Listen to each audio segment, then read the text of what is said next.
Hello, I'm Zorab and this is Byther Farm, and today it's raining so I'm doing some housework.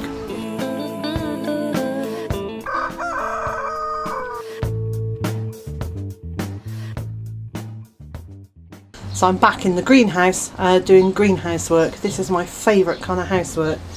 So I've got some recycled trays, filling them with compost, and I am sowing some seeds.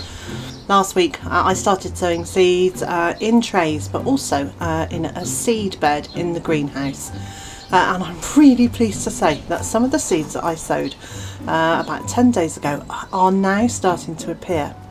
So there's one little seedling lettuce looking very lonely but very splendid. I'm really pleased to see it, and some of the leeks are just beginning to unfurl their first leaves. I am so excited, I'm so delighted. It really means the growing season is getting going. So this morning I have put in another row of mixed lettuce, a row of lamb's lettuce, and I'm going to pop in some spinach. Not for spinach as a big leaf, but as baby leaves for salad. And down the far end at the back there I've already planted one tray like this with white beetroot. I'm just about to plant some red beetroot. So the gloves are on. I grow two different types of red beetroot. One is Bolt Hardy and the other one is Cylindra. Both varieties are very well known here in the UK. And this year, as an experiment, rather than planting 2 or 3 seeds together in a module, I'm planting them spaced at about 3 inches apart, or 2 to 3 inches apart, in the hope that I can then just plant out that strip of compost. I won't need to thin them. This is my theory. We'll see what happens in practice. It does mean I'm effectively getting less per tray, but I might save a lot of time when it comes to planting them in the garden. A bit later in the season I will sow direct into the ground with beetroot. I do really like beetroot. So this tray I'm growing them spaced far apart, and I'll be growing them for their beets. And I'll do another tray in a moment where they're sowed quite thickly, and they'll be grown just for their leaves. And then I cover them with grit. This holds the seed in place when I'm watering them and makes it not wander off too far from where I put it. And to some level this also discourages the cats from sitting on it and using it as a bed. And pop a label in.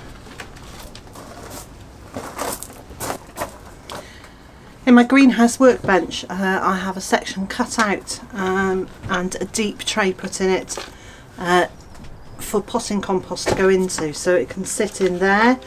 It means I can work over it and put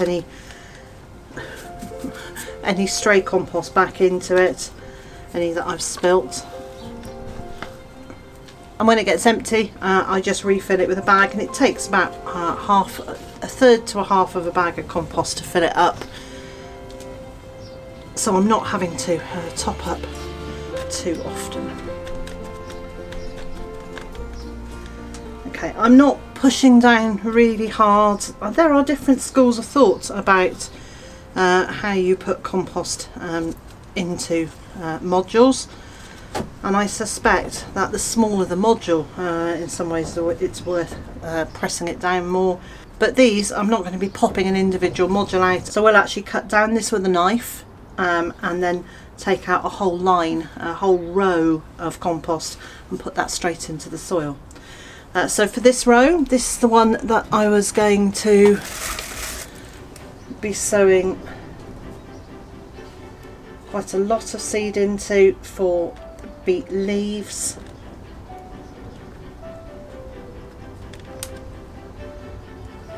And I don't pour straight from the packet onto the compost because I don't have any control over it then. So I put the seeds into my hand, which gives me more control when I'm sowing them.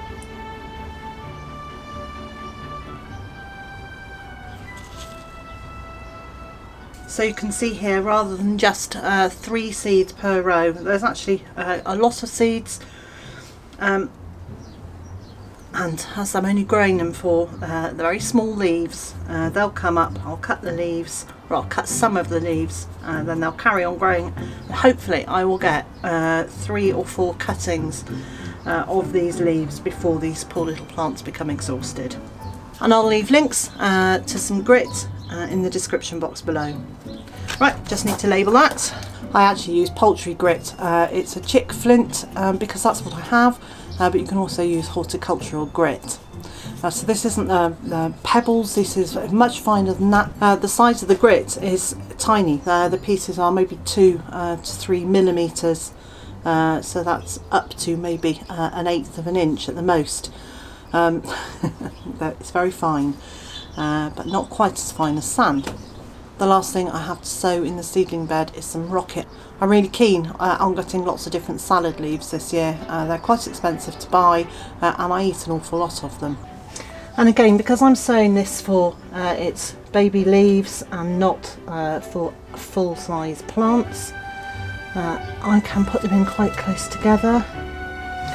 Now that might be too close, we shall see. This bed had already been watered, so they're going onto moist soil. I'm reusing an old label from Tomato Thessaloniki. I noticed from the date on the back of it, it was actually exactly 2 years ago that I wrote on that label previously with the tomatoes. So it is obviously a good time of year to be planting seeds. And so, wherever you are in the world and whatever you've got planned for the day, I hope it's a good one. And I also hope you'll join me again next time.